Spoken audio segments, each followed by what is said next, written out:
बाळ मित्रों, जय श्री कृष्ण। केम छो? मजामां? आज આપણે પર્યાવરણમાં એક નવો પાઠ શીખવાનો છે। તમને બધાને યાદ જ હશે, આપણે આગળના વિડીયોમાં છઠ્ઠો પાઠ જોયો હતો, ખાધા વિના ન ચાલે। તો આજે આપણે સાતમો પાઠ અનોખો સંવાદ સમજવાનો છે। પાઠ 7નું નામ છે અનોખો સંવાદ। તો સંવાદ એટલે શું? આપણે બધા એકબીજા સાથે સામસામે જે વાત કરીએ એને શું કહેવાય? સંવાદ। આપણે બધા એકબીજા સાથે સામસામે વાત કરતા હોય તો એને સંવાદ કહેવાય। પરંતુ આપણે આ પાઠમાં અનોખો એટલે કે અલગ જ કંઈક જુદો પડતો હોય એવા સંવાદની વાત કરવાની છે। તો એમાં શું આવે કે જે બાળકો એવા હોય બોલી શકતા ન હોય છે, સાંભળી શકતા ન હોય, જે ક્યારેક જોઈ શકતા ન હોય, તો એ પોતાની વાત છે એ કંઈક અલગ રીતે રજૂ કરતા હોય, એ પોતાની વાત છે કેવી રીતે રજૂ કરે એ આપણે આ પાઠમાં શીખવાનું છે। જે બાળકો બોલી શકતા નથી, જે સાંભળી શકતા નથી, જે જોઈ શકતા નથી, એ આપણી જેમ સામાન્ય રીતે વાત કરી શકે નહીં। જે બોલી શકતા ન હોય તો એમને કંઈ કેવું હોય તો આપણી જેમ બોલી શકે નહીં, કારણ કે એ બોલી શકતા નથી। તો એ પોતાની વાત કેવી રીતે રજૂ કરે છે એ આજે આ પાઠમાં આપણે જોવાનું છે। તો તેમાં તમને તમારી પાઠ્યપુસ્તકમાં જુઓ તો પહેલાં એક રમત આપેલી છે।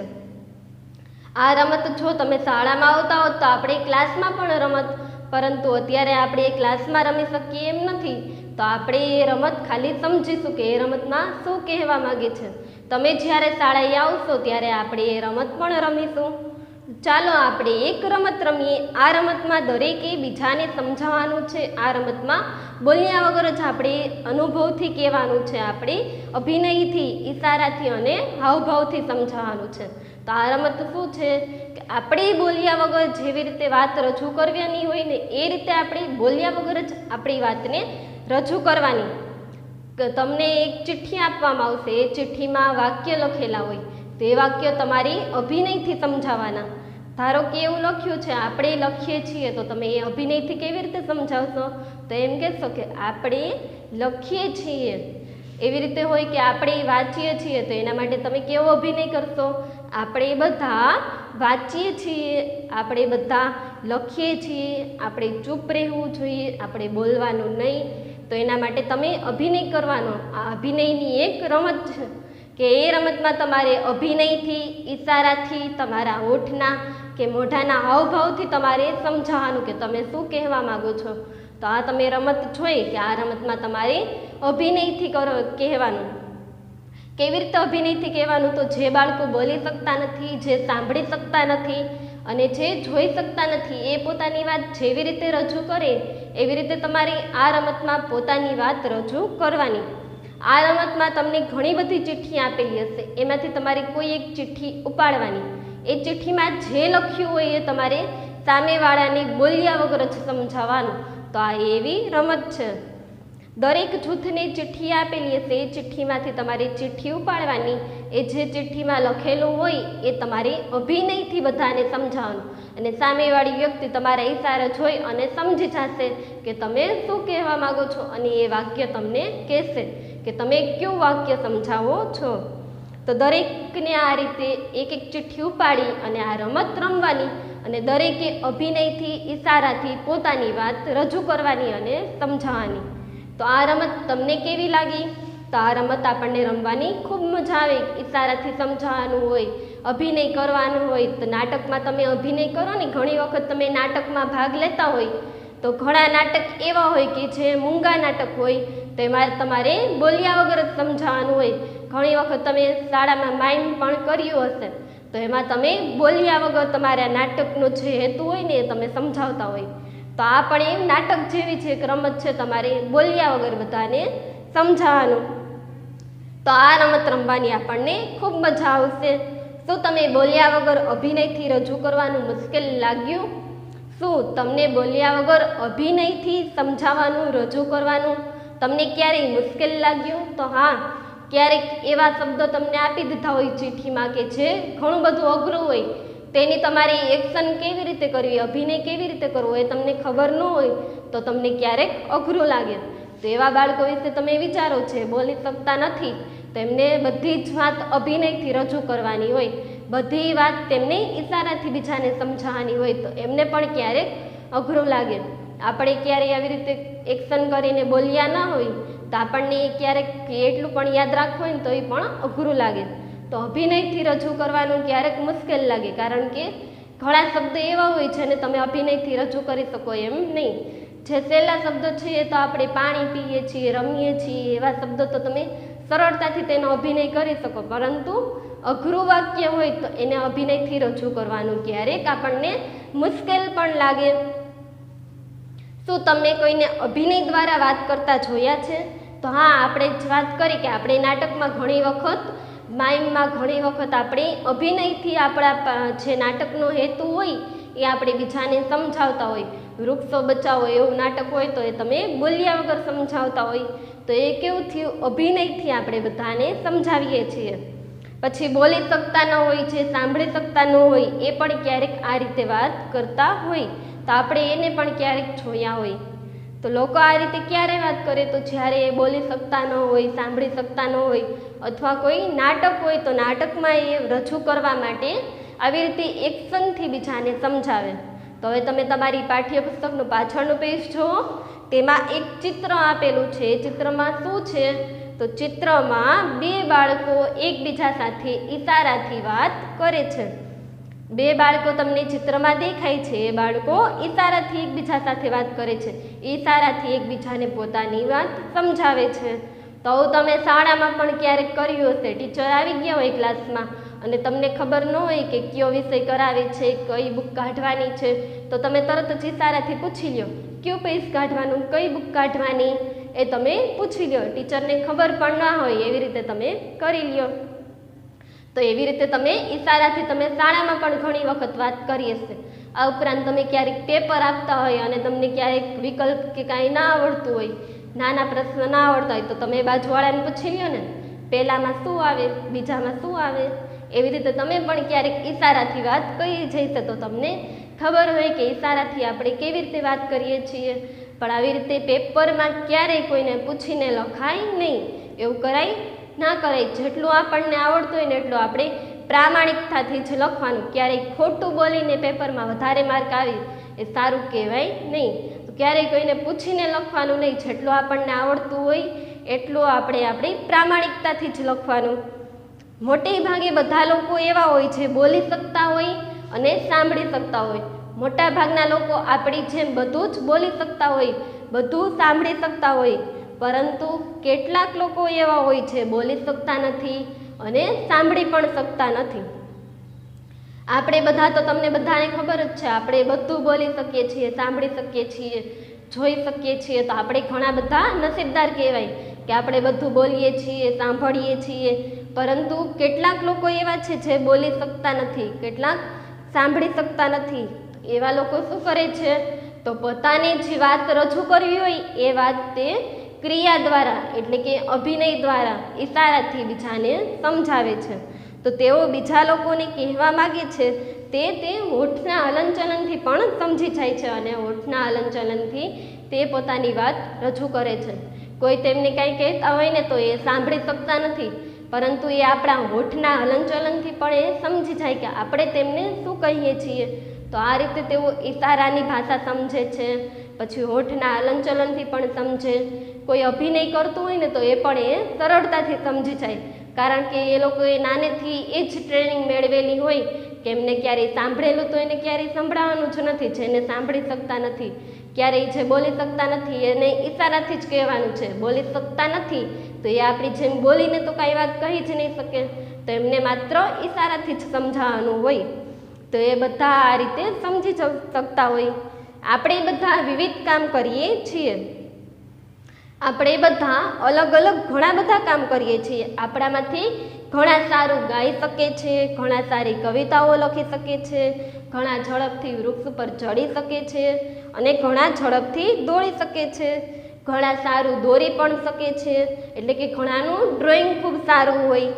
એટલે આપણે બધા આપણામાં કાંઈક ને કાંઈક વિશેષતાઓ તો રહેલી જ હોય. આપણા બધામાં કાંઈક ને કાંઈક અલગ અલગ વિશેષતાઓ હોય. તમે શાળામાં આવો તો બધા જ બાળકો એક સરખા હોશિયાર હોય તો ન હોય. ઘણા હોશિયાર હોય, ઘણા મધ્યમ હોય, ઘણા સાવ નબળા હોય, પરંતુ દરેકમાં કાંઈક ને કાંઈક વિશેષતા તો હોય જ. દરેકમાં કંઈક ને કંઈક અલગ પડતી વાત હોય. કોઈને ડ્રોઈંગ સારું આવડતું હોય, કોઈના અક્ષર સારા થતા હોય, કોઈ સારું ગાઈ શકતા હોય, તો કોઈ ઝડપથી દોડી શકતા હોય.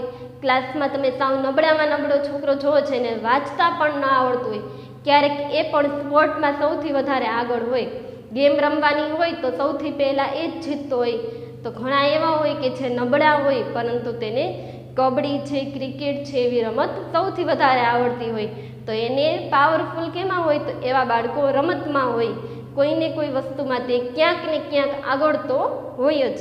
એટલે આપણા બધામાં કંઈક ને કંઈક વિશેષતાઓ રહેલી જ છે. શાળામાં આપણે એકબીજા પાસેથી ઘણું બધું શીખીએ છીએ. તમે એકબીજા પાસેથી ઘણું બધું શીખો. કોઈને સરસ ભણતા આવડતું હોય તો તમને એ ભણવાનું શીખડાવે. કોઈને રમત સારી આવડતી હોય તો તમને રમવાનું શીખડાવે. કોઈને ગીત સારા આવડતા હોય તો એ તમને ગીત શીખડાવે.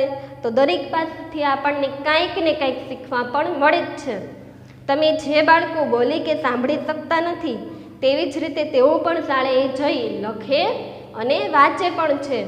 તેવી જ રીતે આપણે જેમ ઘણું બધું શીખીએ છીએ ને એમ જે બોલી શકતા નથી, જે સાંભળી શકતા નથી એ પણ શાળાએ જઈ અને લખતા અને વાંચતા શીખે છે. શાળામાં તેઓને ઈશારાની ભાષા પણ શીખવવામાં આવે છે. જે બાળકો બોલતા નથી, જે સાંભળતા નથી એમને ઈશારાની ભાષા સમજાવવામાં આવે કે તેઓ ઈશારાથી ઝડપથી સમજી શકે. તેઓ ઈશારા દ્વારા પોતાની વાત બીજાને ઝડપથી કહી શકે. તો એ માટે તેમને એવી રીતે ટ્રેનિંગ આપવામાં આવી. એ લોકોની અલગ શાળા હોય કે જ્યાં તેમને ઈશારાની ભાષા પણ શીખવવામાં આવતી હોય. પછી જે બાળકો જોઈ શકતા ન હોય ને એને બ્રેઇલ લિપિ શીખડાવવામાં આવે કે બ્રેઇલ લિપિમાં ઉપસેલા અક્ષર હોય. એ ઉપસેલા અક્ષર જે જોઈ શકતા ન હોય ને એ પણ ઉપસેલા અક્ષર દ્વારા વાંચી શકે. તો બધાને તેના માટે અલગ અલગ ટ્રેનિંગ આપી અને તેમને આ રીતે શીખડાવવામાં આવે. ઈશારાની ભાષા શીખડાવી જેથી તેઓ ઝડપથી સમજી શકે, ઝડપથી સાંભળી શકે, ઝડપથી તેઓ સમજી શકે કે કોઈ શું કહેવા માગે છે. પોતાની વાત તેઓ ઝડપથી બીજા સામે રજૂ કરી શકે. તે માટે એ લોકોને ટ્રેનિંગ પણ આપવામાં આવે છે. તો ચાલે આપણે એક એવા જ બાળક વિશે જોઈએ જે સાંભળી શકતો નથી પરંતુ ઘણી બધી વસ્તુઓ આપણી જેમ કરી પણ શકે છે. ચાલો આપણે એક એવા બાળક વિશે જોઈએ જે સાંભળી શકતો નથી. નાની છોકરી ચકુ. નાની છોકરી એક ચકુ છે. તે સાંભળી શકે નહીં. તે જન્મથી જ બહેરી છે. તે સાંભળી શકતી નથી. કેમ? તો કે તે જન્મથી બહેરી છે. એનો મોટો ભાઈ નંદુ. એના મોટા ભાઈનું નામ હતું નંદુ.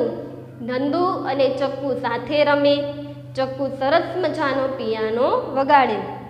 નંદુ અને ચક્કુ બંને સાથે રમે છે. ચક્કુ તો સરસ મજાનો પિયાનો પણ વગાડે. તે સાંભળી શકતી નથી પરંતુ તે છતાં પણ સરસ મજાનો પિયાનો વગાડી શકે છે. જોયું તમે? નાની છોકરી ચક્કુ હતી એ સાંભળી શકતી નથી કારણ કે તે જન્મથી જ બહેરી છે. જન્મથી તેના કાન કામ કરતા નથી એટલે તે જન્મથી જ બહેરી છે. છતાં પણ તે નંદુ સાથે આખો દિવસ રમે છે. સરસ મજાનો પિયાનો પણ વગાડે છે. પિયાનો વગાડે એ ખૂબ સરસ મજાનો પિયાનો વગાડે. તે સાંભળી શકતી નથી છતાં પણ તે સરસ મજાનો પિયાનો વગાડી શકે છે. તો એના માટે તે ટ્રેનિંગ લે તો આપણે ગમે એ કાર્ય કરી શકીએ. તેને ક્યારેય પિયાનાનો અવાજ સાંભળ્યો જ નથી. તે જન્મથી બહેરી છે છતાં પણ તે સરસ મજાનો પિયાનો વગાડે છે. તે સૌને નચાવે છે, સૌને રમાડે છે. બંને સાથે શાળામાં જાય. તે સૌને નચાવે અને રમાડે. બંને સાથે શાળામાં પણ જાય છે. નંદુ અને ચક્કુ બંને સાથે શાળાએ પણ જાય છે અને સાથે સાથે જ તે શાળામાં જાય અને સાથે જ ઘરે પણ આવે છે. નાની ચક્કુને શાળામાં ખૂબ જ મુશ્કેલી પડે. નાની ચક્કુને શાળામાં ખૂબ મુશ્કેલી પડે. કેમ? તો કે તે કાંઈ સાંભળી શકે નહીં. એટલે કોઈ બોલે તો એને તો ખબર પડે નહીં કે કોણ શું બોલે છે. તેને ઘણી બધી દિવસમાં મુશ્કેલી પડે. તેને ઘરમાં પણ ઘણી બધી મુશ્કેલી પડતી હોય, શાળામાં પણ પડતી હોય કારણ કે શાળામાં બધા એને કાંઈ ને કાંઈ કહેતા હોય પરંતુ તે કાંઈ સમજી શકે નહીં. તો એને કોઈનો આધારની જરૂર પડે, એની સાથે કોઈ હોય અને એને કાંઈ લખીને કહે તો જ એને ખબર પડે કે કોઈ શું કહેવા માગે છે, બાકી એ સાંભળી શકતી નથી એટલે એને શાળામાં કોઈ શું કહે છે એ ખબર પડે નહીં. તો નાની એવી ચક્કુને ઘણી બધી જીવનમાં મુશ્કેલી પણ પડે. એક દિવસની વાત છે, નંદુએ ચશ્મા પહેર્યા હતા. એ ચશ્મા કાળા રંગના હતા. મેં મારા ચશ્માની વાત, કાળા ચશ્માની વાત ચક્કુને કરી. નંદુ શું કહે છે? મેં મારા ચશ્માની વાત, મારા કાળા ચશ્માની વાત મેં ચક્કુને કરી. એટલે ચક્કુને તો ચશ્મા જોવા હતા. મારી પાસે કાળા ચશ્મા હતા. ચક્કુને ચશ્મા ખૂબ જ ગમી ગયા અને મેં તે ચક્કુને ચશ્મા આપ્યા. એટલે ચક્કુ તો ખૂબ જ ખુશ થઈ ગઈ. દોડતી દોડતી તે પિયાના પાસે ગઈ અને તેનો સુંદર પિયાનો વગાડવા લાગી.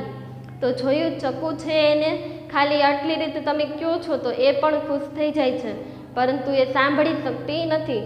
જો એ સાંભળી શકતી હોત તો એને પણ ખબર પડત કે એ કેવો પિયાનો વગાડે છે.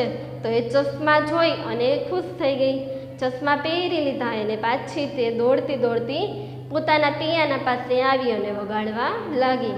તો નાની એવી ચક્કુને સાંભળી શકતી નથી એટલે એને જીવનમાં ઘણી બધી મુશ્કેલી પડે. તો આપણે બધા નસીબદાર છીએ કે આપણે સાંભળી શકીએ છીએ, બોલી શકીએ છીએ. આપણને આંખ પણ ભગવાને આપી છે, આપણે સુંદર દુનિયા જોઈ શકીએ છીએ. ઘણા બધા બાળકો તો એવા જ છે જેમને જન્મથી આંખ પણ નથી, તો એ કાંઈ જ જોઈ શકતા નથી. અને તમને ખબર હોય, જે જોઈ શકે નહીં તો એને પોતાનું કાર્ય કરવામાં પણ ઘણી બધી મુશ્કેલી પડે. અને પાણી પીવું હોય, જમવું હોય, ચાલવું હોય તો પણ એને કોકની જરૂર પડે. એની સાથે કોઈક હોય તો જે પોતાનું કાર્ય કરી શકે. તો આપણે બધા ખૂબ નસીબદાર છીએ કે ભગવાને આપણને શરીરના બધા જ અંગ વ્યવસ્થિત આપેલા છે. આપણી આંખો પણ ઘણું બધું કહે છે. તમે જુઓ, આપણી આંખ તમારી જોઈ લો ને એટલે ખબર પડી જાય. ઘણા ગુસ્સે થયેલા હોય તો એની આંખ કેવી હોય? તરત જ એકદમ લાલ થઈ ગઈ હોય એટલે ખબર પડી જાય કે આ ખૂબ જ ગુસ્સે થયેલો છે. આપણી આંખો પણ ઘણું બધું કહી દે છે. તમે કેવા છો, ખુશ છો, દુઃખી છો કે ગુસ્સે થયેલા છો, એ આપણી આંખો જો ને ત્યાં તરત જ ખબર પડી જાય. તો આપણી આંખ છે ને આપણો ચહેરો છે એ ઘણું બધું કહી દે. બાળકો બોલતા શીખે તે પહેલાં ચહેરા અને તેના હાવભાવથી ઘણું બધું શીખડાવી જાય. બાળકો છે, નાના બાળકો હોય તો એમને બોલતા આવડતું ન હોય. આપણે આગળના પાઠમાં જોયું હતું, ઘર એક શાળામાં નાનું બાળક હોય તો એ જન્મથી એને બોલતા આવડતું ન હોય, જન્મથી એને કાંઈ પણ આવડતું ન હોય. તો એ જન્મે પછી એના ઘરમાંથી તે બોલતા શીખે છે. તો ઘરમાંથી આપણે ઘણું બધું શીખીએ છીએ. તો એ પાઠમાં આપણે જોયું હતું કે આપણી પહેલી શાળા આપણું ઘર છે. આપણે આપણા ઘરમાંથી ઘણું બધું શીખીએ છીએ. તો બાળકો બોલતા ક્યાંથી શીખે છે? એના ઘરમાંથી શીખે છે. તો આપણે જે બોલતા ન શીખ્યા હોય એ પહેલાં આપણે ચહેરા અને આપણા હાવભાવ દ્વારા આપણે ઘણું બધું કહી જતા હોય. તમને ખબર હોય તો 6 થી 8 મહિનાનું બાળક હોય એમને બોલતા આવડતું હોય નહીં. તો એમને તરસ લાગે, ભૂખ લાગે, ક્યારેક બહાર જવું હોય તો એ રડે. એટલે રડીને એના મમ્મીને કહી દઈએ. એ બોલી તો શકતું નથી પરંતુ રડે એટલે એના મમ્મીને તરત જ ખબર પડી જાય કે એને કાંઈક વસ્તુ જોઈએ છે, કાં એને જમવું છે, કાં એને પાણી જોઈએ છે. તરત એના મમ્મી સમજી જાય. ક્યારેક હાથ પગ પછાડે ને તોફાન કરે એટલે પણ ખબર પડી જાય કે એને કાંઈક વસ્તુ જોઈએ છે એટલે એ રડે છે. તો આ રીતે તે અભિનય દ્વારા પોતાની વાત તેના મમ્મી સામે કે બીજા સામે તે રજૂ કરી શકે છે. તો આપણે અભિનય દ્વારા ઘણું બધું નાના હોય ત્યારે આપણા મમ્મીને પપ્પાને કહેતા હોય. તો એ પણ આપણે જન્મથી શીખેલા જ હોય. તો ચહેરો એ પણ આપણો અરીસો છે. આપણું મોઢું છે, આપણો ચહેરો છે એ આપણો અરીસો છે. આપણે જોઈને કે આપણે ગુસ્સે થયેલા હોય તો તરત જ આપણી આંખ જોઈને ખબર પડી જાય કે આ વ્યક્તિ ગુસ્સે થયેલો છે, કે આ વ્યક્તિ એકદમ ખુશ છે, તેની આંખ એટલી સરસ જોવા મળતી હોય. તરત જ ખબર પડી જાય કે આ વ્યક્તિ એકદમ ખુશ છે. તેવી રીતે તમારા મોઢા ઉપરથી ખબર પડી જાય. તમે શાળાએથી આવો અને કોઈ સાથે ઝઘડો કરીને આવ્યા હોય તો તમારું મોઢું જોઈને તરત જ મમ્મીને ખબર પડી જાય કે આજે શાળામાં નક્કી કાંઈક થયું છે એટલે આનું મોઢું આવું છે. તમે શાળામાં રમીને આવ્યા હોય, તમને શાળામાંથી ચોકલેટ મળી હોય કે ઇનામ મળ્યું હોય તો તમારું મોઢું કેવું હોય?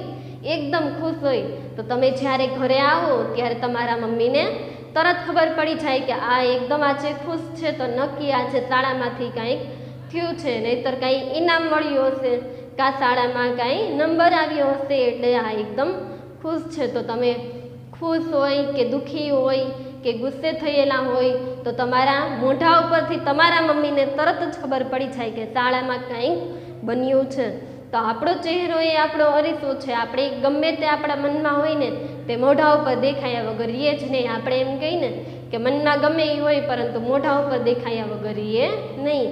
તો આપણો ચહેરો એ આપણો અરીસો છે. હવે તમે નીચેના ચિત્રો જુઓ, તેમાં તમારે ચિત્રમાં આંખ, નાક અને મોઢું નથી, તો તમારે એમાં દોરવાનું છે. કેવી રીતે દોરવાનું? તો આપણે જોઈએ. પહેલું ચિત્ર છે આફતાબનું. પહેલા ચિત્રમાં આફતાબ છે, તેનું મનપસંદ રમકડું તૂટી ગયું છે, એટલે પડી ગયું છે અને તૂટી ગયું છે. આફતાબ છે તેનું મનપસંદ રમકડું પડી ગયું, અને પડી ગયું એટલે તૂટી ગયું છે. તો તે ઉદાસ થયેલો છે. તેનો ચહેરો કેવો છે? એકદમ ઉદાસ. તો ઉદાસ ચહેરો કેવી રીતે દોરવાનો એ તમારે અહીંયા દોરવાનું. એનું મોઢું એકદમ પડેલું હોય, ઉદાસ થઈ ગયું હોય તો તમારે ઉદાસ ચહેરો તેમાં દોરવાનો. હવે બીજું ચિત્ર સામેના પેજ ઉપર જુઓ તો ઝુલ્લીનું છે. હજી ગઈકાલે જ તેની નાની બહેનનો જન્મ થયો છે, એટલે ઝુલ્લી કેવી હોય? એકદમ ખુશ છે, કારણ કે તેની ઘરે નાની બહેનનો જન્મ થયો છે, એટલે એનો ચહેરો કેવો હોય? એકદમ ખુશ હોય. તો એમાં તમારે એકદમ ખુશ હોય ને એવો ચહેરો દોરવાનો. ઝુલ્લી એકદમ ખુશ છે, તો તમારે એનો ચહેરો એકદમ ખુશ હોય ને એવો જ દોરવાનો. હવે એના પછી ઋત્વાની માતા છે. આજે ઋત્વા રસોડામાં અથાણાની બરણી લેવા ગઈ. અથાણાની બરણી લેવા ઋત્વા રસોડામાં ગઈ, પરંતુ શું થયું? તો બરણી નીચે પડી ગઈ અને તૂટી ગઈ. તેથી તેની માતાનો ચહેરો કેવો હશે? તો એની માતા એના ઉપર એકદમ ગુસ્સે થઈ હશે કે તે કાચની બરણી, નવી નવી બરણી તોડી નાખી, અથાણું બધું ઢોળાઈ ગયું, હવે તો બધી વસ્તુ બગડી ગઈ. તો એના મમ્મી કેવા થયા હશે? એના પર એકદમ ગુસ્સે થયા હશે. તો એમાં તમારે કેવો ચહેરો દોરવાનો? ગુસ્સે થયેલો હોય ને એવો ચહેરો તમારે દોરવાનો. હવે ચોથું છે રેહાના. ચોથું ચિત્ર રેહાનાનું છે. તેને કૂતરાથી ખૂબ જ ડર લાગે છે. જ્યારે તે રમતી હતી ત્યારે અચાનક તેની સામે એક કૂતરું આવી ગયું. રેહાનાને કૂતરાથી ખૂબ જ ડર લાગે, પરંતુ એક વખત તે રમતી હતી ત્યાં તેની સામે એક કૂતરું આવી ગયું. એટલે રેહાનાનો ચહેરો કેવો હશે? તો એકદમ ડરી ગઈ હોય ને, બી ગઈ હોય ને એવો ચહેરો હોય. તો એમાં તમારે એવો ચહેરો દોરવાનો છે.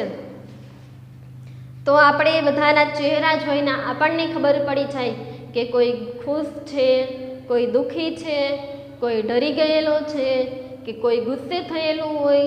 તો આપણે તેની ચહેરો જોઈ અને તેના આંખ જોઈને આપણને ખબર પડી જાય કે કઈ વ્યક્તિ કેવી છે, ખુશ છે, દુઃખી છે કે ગુસ્સે થયેલી છે. તો આપણે કહી શકીએ કે આપણો ચહેરો એ આપણો અરીસો છે. આપણા મનમાં જે કાંઈ હોય પણ એ આપણા ચહેરા પર દેખાયા વગર એ નહીં. હવે તમે જ કંઈક તોફાન કર્યું હોય અને તમારી માતા ખાલી તમારો ચહેરો જોવે ને તો તરત ખબર પડી જાય કે આજે નક્કી શાળામાં કંઈક તોફાન કરીને આવ્યો છે, એટલે મોઢું એકદમ પડેલું છે. તો તમે કંઈક તોફાન કર્યું હોય ને તો તમારી માતા તરત ઓળખી જાય. આપણે નૃત્ય દ્વારા પણ આપણી વાત રજૂ કરી શકીએ. તો નૃત્યમાં હાથ અને ચહેરા વડે આપણી લાગણીઓ પહોંચાડવામાં આવે છે. નૃત્યમાં હાથ અને ચહેરા વડે આપણી લાગણીઓ પહોંચાડવામાં આવે છે. તેને શું કહેવાય? મુદ્રા અને ભાવ. નૃત્યમાં જે મુદ્રા હોય અને નૃત્યના જે ભાવ હોય એના ઉપરથી પણ આપણને ખબર પડી જાય કે આ નૃત્ય છે શું કહેવા માંગે છે. તો એને શું કહેવાય? મુદ્રા અને ભાવ. આ તમારે યાદ રાખવાનું કે નૃત્યમાં હાથ અને ચહેરા વડે લાગણીઓ પહોંચાડવામાં આવતી હોય તેને શું કહેવાય? તેને કહેવાય મુદ્રા અને ભાવ. તો આવું તમે ક્યારેય નૃત્યમાં જોયું છે કે નૃત્યની મુદ્રાઓ દ્વારા પણ આપણને કંઈક કહેવા મળતું હોય, આપણને કંઈક શીખવા મળતું હોય?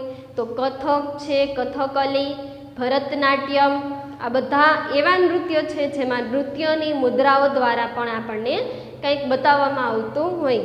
તો એના માટે તમને થોડીક નૃત્યની છે મુદ્રાઓ, હાથની મુદ્રાઓ છે તમને નીચે ચિત્રમાં આપેલી છે, તમે જોઈ શકશો. સામેના પેજ ઉપર આપણે એક સરસ મજાની વાર્તા જોવાની છે. એ વાર્તામાં કોણ તમને દેખાય છે? ખિસકોલી બહેન. એક નાનકડું ગામ હતું. ગામના પાદરમાં ખિસકોલી બહેન રહેતા હતા. એ ખિસકોલી બહેન કેવા હતા? તો કે ખૂબ જ રમતિયાળ અને ખૂબ જ આનંદી હતા. તેને ઘણા બધા મિત્રો પણ હતા. તેના ગામમાં તેની સાથે ઘણા બધા મિત્રો પણ રહેતા હતા. એક દિવસે તેના બધા મિત્રોને જમવા માટે બોલાવે છે, એટલે જમવા માટે તેમને આમંત્રણ આપે છે કે તમારે કાલે મારી ઘરે જમવા માટે આવવાનું છે. પછી તો ખિસકોલી બહેન એની તૈયારી કરવા માંડે. બીજા દિવસે સવારમાં ઉઠી અને ખિસકોલી બહેન તમને ચિત્રમાં દેખાય છે, શું કરે છે? પૂરી તળે છે. એ પૂરી કોના માટે તળે છે? તો પૂરી મહેમાનોને આપવા માટે તે પૂરી તળે છે. પછી તમે એના પછીના ચિત્રમાં જુઓ તો શું કરે છે ખિસકોલી બહેન? મહેમાનો માટે ખીર બનાવે છે. આપણે મહેમાન આવીએ તો એમને પૂરી, ખીર, શાક આવું બધું આપીએ છીએ. તો ખિસકોલી પણ એના મહેમાનો માટે પહેલાં પૂરી બનાવી અને પછી ખીર બનાવી. હવે બધી વસ્તુ તૈયાર થઈ ગઈ એટલે એના મિત્રોને બોલાવે છે કે તમે બધા આવો, મારી ઘરે જમવા માટે આવો. એટલે કાગડો, માખી, ઉંદર અને કાબર આ બધા જ મિત્રો તેને ત્યાં જમવા માટે આવે છે. બધા જમી લે છે અને પછી એમ કહે છે કે હવે અમે અમારા ઘરે જઈએ. એટલે ખિસકોલી બહેન બધાને વિદાય આપે છે.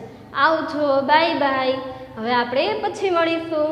એમ કરી અને ખિસકોલી બહેન બધાને બાય બાય કરે છે અને બધાને વિદાય આપે છે. આપણે પાઠમાં જોયું કે જે બાળકો બોલી શકતા નથી, જે સાંભળી શકતા નથી, એ બાળકો પોતાની વાત કેવી રીતે અભિનય દ્વારા, ઈશારાથી રજૂ કરે છે. તો હવે આપણે સમજીએ કે મૂકબધિર કોને કહેવાય. મૂકબધિર કોને કહેવાય? તો જે બાળકો બોલી શકતા નથી અને સાંભળી પણ શકતા નથી એમને શું કહેવાય? મૂકબધિર કહેવાય. જે બોલી શકતા નથી અને સાથે સાથે સાંભળી પણ શકતા ન હોય તો એને શું કહેવાય? મૂકબધિર કહેવાય. પ્રજ્ઞાચક્ષુ કોને કહેવાય? તો જે જોઈ શકતા નથી એને પ્રજ્ઞાચક્ષુ કહેવાય. વિકલાંગ કોને કહેવાય? તો જેના શરીરમાં કંઈક ખામી છે, કંઈ પગમાં ખામી હોય, હાથમાં ખામી હોય કે શરીરના કોઈ પણ અંગમાં ખામી હોય તેને વિકલાંગ કહેવાય. હવે શરીરના કોઈ અંગમાં ખામી હોય તો એને આપણે વિકલાંગ કહીએ છીએ, પરંતુ મંદબુદ્ધિ, તો મંદબુદ્ધિ કોને કહેવાય? તો જેને માનસિક ખામી હોય, જેનું મગજ છે નબળું હોય, માનસિક ખામી હોય, જેનામાં મગજથી જ ખામી હોય, એટલે કે માનસિક ક્ષતિ હોય તો એને શું કહેવાય? મંદબુદ્ધિવાળું કહેવાય. મંદબુદ્ધિ એટલે આપણે કહીએ છીએ ને કે જેને કાંઈ ખબર પડતી ન હોય, મગજ નબળું હોય કે થોડીક વારે ભૂલાઈ જતું હોય તો એને મંદબુદ્ધિ કહેવાય. તો આ 4 પ્રકાર છે: મૂકબધિર, પ્રજ્ઞાચક્ષુ, વિકલાંગ અને મંદબુદ્ધિ. ફરીથી એક વખત, તો જે બોલી શકતા નથી, સાંભળી શકતા નથી એને મૂકબધિર કહેવાય. જે જોઈ શકતા નથી એને પ્રજ્ઞાચક્ષુ કહેવાય. જેનામાં શરીરમાં કોઈ પણ ખામી હોય તો એને વિકલાંગ કહેવાય. અને જેના મગજમાં ખામી હોય એને મંદબુદ્ધિ કહેવાય. તો આજે આપણે અત્યારે અહીં 7મો પાઠ પૂર્ણ કરીએ છીએ. હવે પછીના પાઠમાં આપણે ફરીથી મળીશું. ત્યાં સુધી આવજો, બાય બાય.